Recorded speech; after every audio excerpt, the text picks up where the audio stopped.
Oh,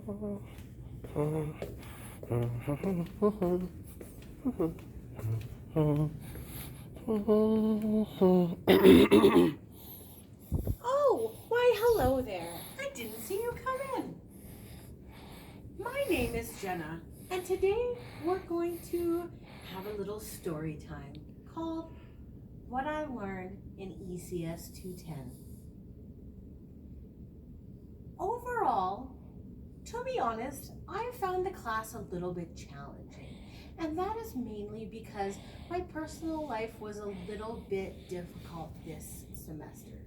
But interestingly enough, I found that it was actually a good challenge because as teachers, as educators, and even as people, we are going to have times where our personal life becomes really difficult, and we have to learn how to push past those difficult times and still deliver what our students need to learn or be there for people or show up to work. Like there's many instances where we need to sort of push past what's going on in our personal life. So although I'm a little overall disappointed that I was not able to keep up with the blogs and that I was not able to be the type of learner I know I am, I feel like I have done my best given the circumstances and given my challenges. That being said, I've really enjoyed this class. I was really nervous, to be honest. I'm sure as many of you can be when you're trying something new or a class you haven't really done much before. I had done ECS 110 and it didn't go so well. So I was a little nervous and I was pleasantly surprised. The very first class, just learning something that completely reshifted everything I had ever thought, was really interesting, and that was with the Kumashiro article about common sense and just rethinking what we need to understand about common sense was phenomenal. Like, I mean, I've never thought about it that way, even in my own personal life, and writing a lot about my brother who has autism, I realized that a lot of times autism and fetal alcohol syndrome, they're kind of explained a lot of times as people who have difficulty understanding common sense. And I realized that that's not actually a really good description anymore because common sense depends on what you think is common. Because, for example, in one culture, in the Filipino culture, for example, it is common sense to take your shoes off before entering a house and put slippers on. Like, that's just a given. Whereas in the American culture, they put shoes on and don't take them off, and it's common sense to keep your shoes on. And that's a really simple analogy, but I think it's one that really kind of explains why it is important to understand cultural diversity, what different cultures think, what each people believes as like a worldview, because you could be, even as a teacher, assuming that all your students understand something from this basic common sense angle, but if that's not what's common to them, right? If a child grew up in a war-torn country and what's common to them is trauma and strife and violence, they're not gonna come from the same understanding. So that kind of connects to the second thing that I learned, which was looking at curriculum as place. And I looked at this specifically when we talk about like colonization and decolonization.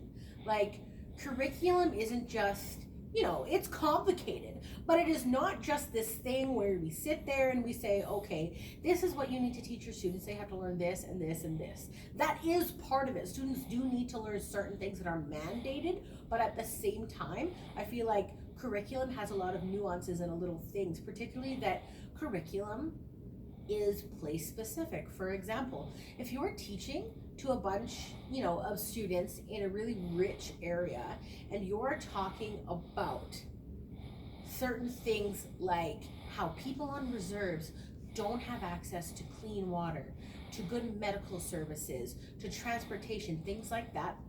That's not to say that nobody will understand, but a lot of people in large urban areas, they don't connect to that as much. They don't understand why that's significant.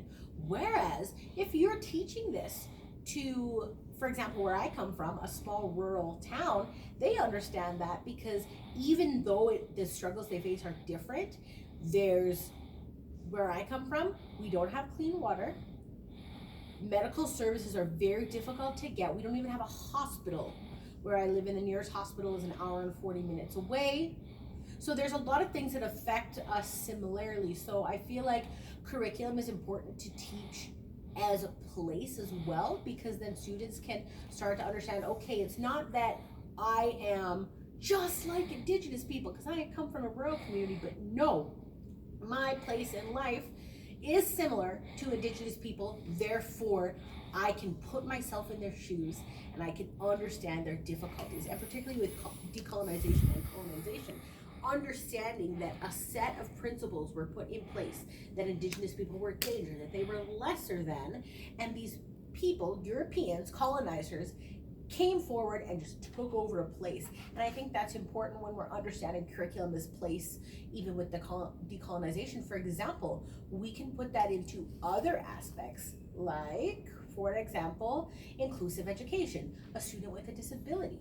Like, this is why I think it is so important for us to understand that curriculum as place can also relate to disability education. For example, if you are trying to get a student who has a disability, you know, educated in the same way as everybody, and then all of a sudden a bunch of non-disabled people are coming into their space and you take that away from them, right? We need to figure out how we can give curriculum, teach students the thing they need to teach, but also in respect to place in terms of their abilities, their ethnicity, but also I think thinking about curriculum as place in terms of like where students are coming from and where students want to go to. For example, your students are learning all this curriculum, but they come from all these different places, all these different ideas. So it's important to understand that curriculum is very complicated. It can shift a lot, and you have to really, the biggest thing I've learned in this class is you just have to know your learners. You have to develop relationships. You have to get to know people. Because, for example, if you get to know a lot of your students and realize that the things that they think are common sense are totally different from what you as a teacher believe, or that you have Indigenous students that struggle with this whole colonization, decolonization thing, or students with disabilities that are not feeling like the curriculum is for them, that is how you know how to help them. You really, and what this class has taught me is you just have to go in to your classrooms with patience, with kindness, with grace, with really an open mind, with no biases, and just tell yourself, you know what, I need to learn who my students are, what they need, what they want, and combine that with what the curriculum says I need to be teaching my students. Because I think a lot of times we think curriculum is just this boring old, okay, I have to teach them this, and check it off of the list. But it's so much more than that.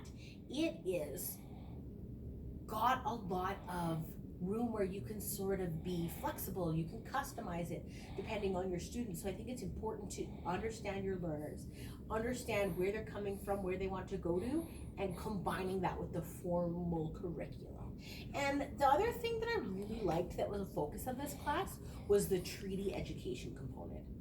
Like, I have to tell you all, like, I think it is super duper important and amazing that we get practice fusing treaty education outcomes with lesson plans before we go to like internship, pre-internship. Even some students were getting to do that before their ECS 300 class. And I think that's super important because my father is a teacher. He's been teaching for almost 30 years.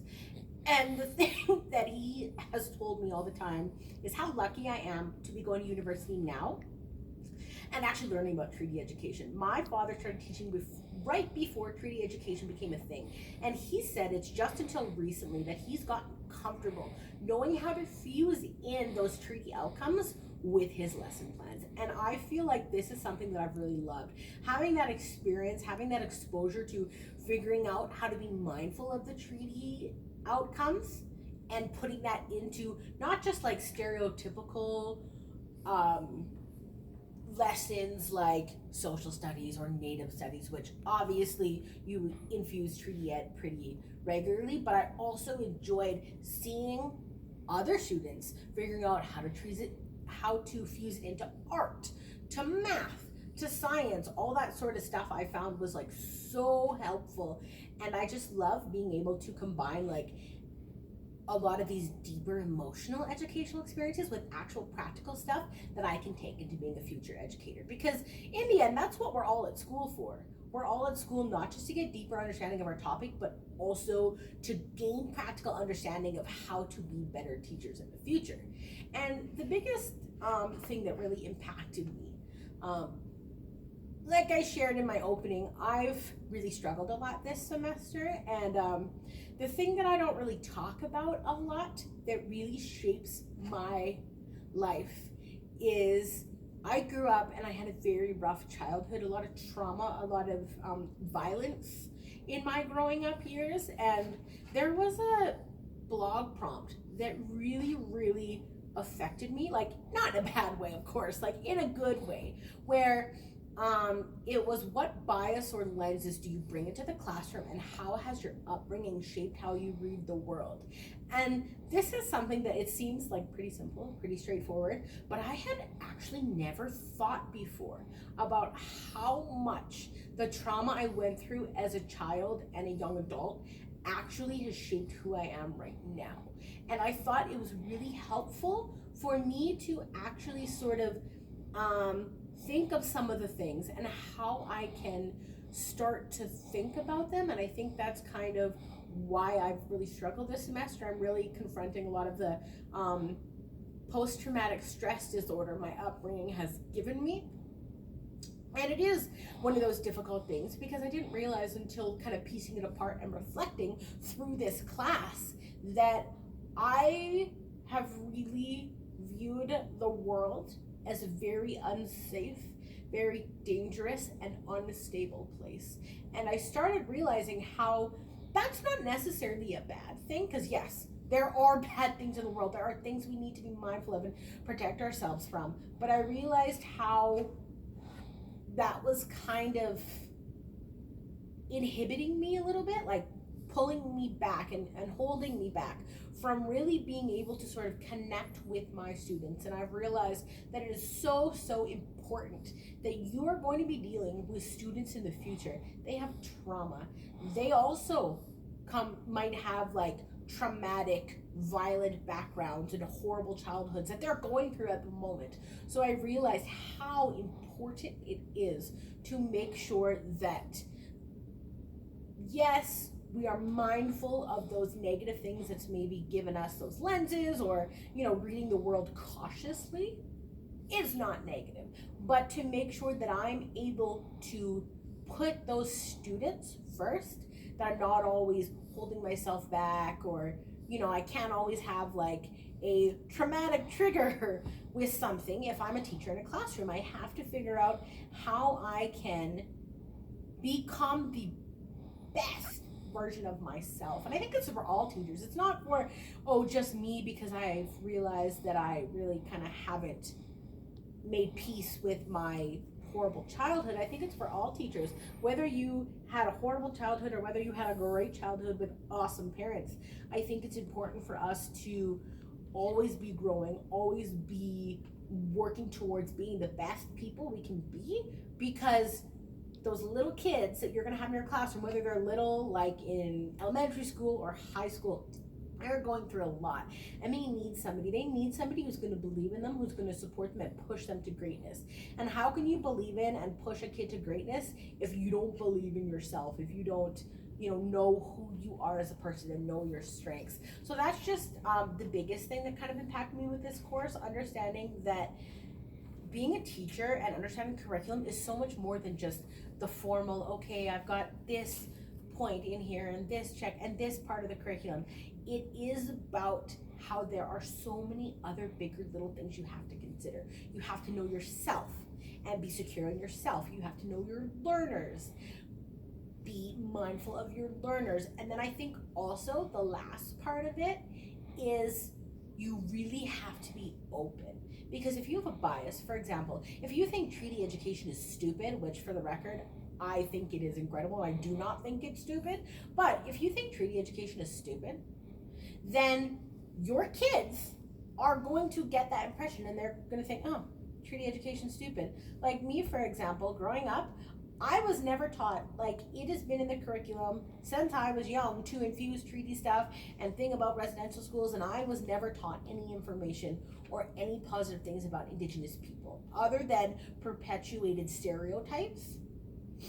And that for me was difficult because I realized, okay, I don't agree. I don't think treaty education is stupid. I don't think that those stereotypes are real, but because I wasn't being challenged or being told, okay, like these are the ideas or these are the things out there regarding to treaty ed, I wasn't able to make my own opinion until I was much older and discovered what it actually was or what it actually entails. And so I think that's important. Don't be afraid. If you believe in something, don't be afraid that, oh, I don't want my kids to think wrong about this. Like, you have to present them with all the information.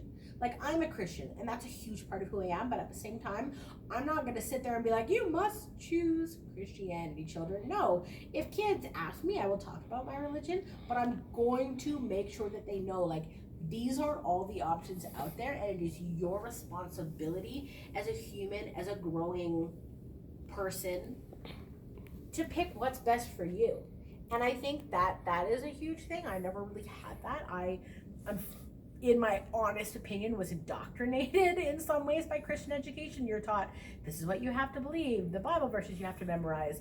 And so I just have really appreciated how this class really got us to critically, analytically think about like different ideas and not have that bias or that like one lens, because I'm so used to growing up in a world where everything was through the Christian lens. I've actually enjoyed expanding my knowledge, my thoughts, my ideas, and not looking through any particular lens. It was really exciting for me, and I really look forward to being able to bring this into going into winter internship this fall, and even my internship next or this winter, I guess, my pre-internship. I look forward to utilizing all this information. And just the biggest thing I took away from this class was always question, always think, and always reflect, because things are not as simple as they seem. Things are usually a lot bigger than how we first see them. So thank you for listening to my story, and I appreciate you sitting through this video and listening to all the things I learned. And I just wanted to say that I've really appreciated having you as a teacher this semester, and thank you so much for being super patient with me and being a great instructor for our class, and have a good day.